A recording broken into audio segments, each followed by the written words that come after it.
Should I consolidate my employer pensions? I get asked this question a lot. Before we start though, a little disclaimer. My content is for educational purposes only and is not financial advice. I'm passionate about financial literacy and I just get asked this question a lot, so I thought I'd make a video about it. As a financial advisor, I see inertia around pensions, or sometimes it's analysis paralysis. Don't want to look at it so far in the future. I don't know, many different kinds of excuses. But these beliefs can be easily overcome.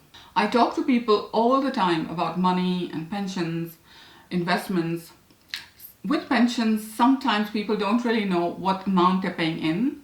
They may be invested in the default fund. They might have ticked a box when they joined a scheme many years ago and haven't reviewed it. And they're also not sure that they're fully maxing out on the employer matched contributions. The financially wise thing is to know where you're invested, max out on your employer matched contributions, get familiar with how you save tax with the pensions, read some articles or listen to a podcast about it, or just Google how do you save tax on pensions, and check if there is scope in your budget for you to increase your contributions, ideally monthly. The more you can automate investing, the easier. There's just less decision friction or decision fatigue. Thinking is to humans as swimming is to cats. They can do it, but they prefer not to. That's a quote by Daniel Kahneman, who's a behavioral economist and Nobel laureate. In an ideal world, we would all easily understand percentages, compound interest, risk-reward trade-offs, how to manage our money to last a lifetime, how to avoid longevity risk. But in the real world, we're not as financially astute. However, we can compensate. I mean, in an ideal world, I would meditate every day, drink kale smoothies for breakfast, walk 10,000 steps. Never mind. It's okay to live in the real world. And also, it's important to make changes and adjust our beliefs towards getting what we want. Many of us have defined contribution pensions as opposed to defined benefit, DC/DB. DC means the risk is with the individual for investment risk, longevity risk. Investment risk is the probability of losses relative to the expected return on any particular investment. Longevity risk is the risk that you may outlive your money, which is quite real as we live longer, medical advances, etc. In today's video, I will focus on DC schemes, not DB final salary schemes, which offer a guaranteed income for life. So, to decide whether to consolidate all your different pots or not, first some detective work. We want to be comparing apples with apples, so we need to get some information. It's cheaper usually for you to stay with an employer scheme with fees than to transfer it outside to a pension you manage yourself. So that's an important point to consider. Get up-to-date valuations first from all of your different schemes. Also ask for the fund names and fund codes. We usually have like an ISIN code, ISIN, so you are able to look them up on TrustNet. The pensions administration team should be able to guide you as to where to find this information or where to download this information. Be persistent in asking for this information. They may not always respond quickly to your emails, so make sure you follow up if it's missed, or you may have to stay on hold for a while on the phone, but don't give up because this information is important. The pensions administrators or help desk of the scheme won't give you advice, but they can provide factual information.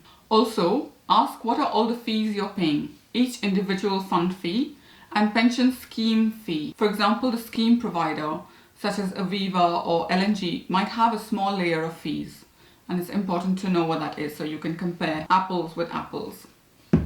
Also, ask what is the overall investment choice in that scheme. There will be some sort of big menu where you can pick from, and to compare apples to apples, you need the whole list of names in the menu so you can see which menu is more attractive to you. Also, ask if there are any safeguarded benefits like guaranteed annuity rates or a guaranteed minimum pension. If there are, you probably need financial advice, and it is unlikely the advice will be to move if the benefits are good or a sizable chunk. Check if there are any exit penalties if you exit the scheme per scheme. Some pensions offer benefits that you would lose if you transfer out, such as guaranteed annuity rates, which are far higher than you could find on the open market. These were typically offered in the 1990s when annuity rates were much higher. You could get as much as double of what you get today or even more. Finally, check with your current employer and also ask if you can transfer in pensions from other employee schemes. What is the process? Can they send you the paperwork or point you to where you can download it yourself? Remember, a pension is a tax-efficient investment vehicle. So where you invest, the investment choice, the menu of choices, the potential returns, and the fees really matter. The higher the fees, the younger you are, which means the more time for compounding, the more of a drag it can have on your investment return. Once you have all this information, collate it on a spreadsheet, or if you prefer paper, go with whatever preference you have, and the decision will now be easier to make. You can compare investment choice and fees, apples to apples, check for exit penalties, decide which menu is more attractive to you, and make your decision. Speaking from experience only, some individuals are happy to keep their pensions in multiple pots. If the pots are very tiny, they may choose to consolidate the tiny pots to minimize paperwork. What's tiny is very relative. If your average pot size is £30,000 and you have £1,000 in one pension, you might find that to be tiny. Every time you move, you need to let each provider know your address so they can keep sending you regular valuation statements. This isn't a big piece of admin though. Some people transfer because they want more ethical choices and their current employer pension scheme offers them these ethical choices.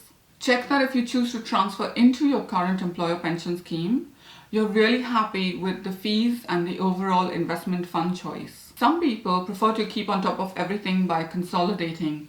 They feel it gives them a better handle on fund performance and fees. Whatever you decide, make sure that you're invested in funds that reflects your choice as it stands now, not when you first joined the scheme.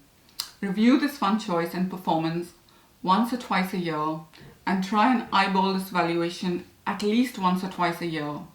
Google any terms you don't understand. If you are on a path to your goal of retirement, it's like a long flight path, to retirement.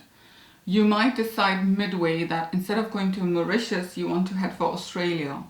So you need to check periodically that you are on course and adjust what needs adjusting. It gets easier the more you do it. You train your eyes and your brain, your mind, to read this financial information. Maybe it will be fun too. Hope that helped. Happy pensions, detective work.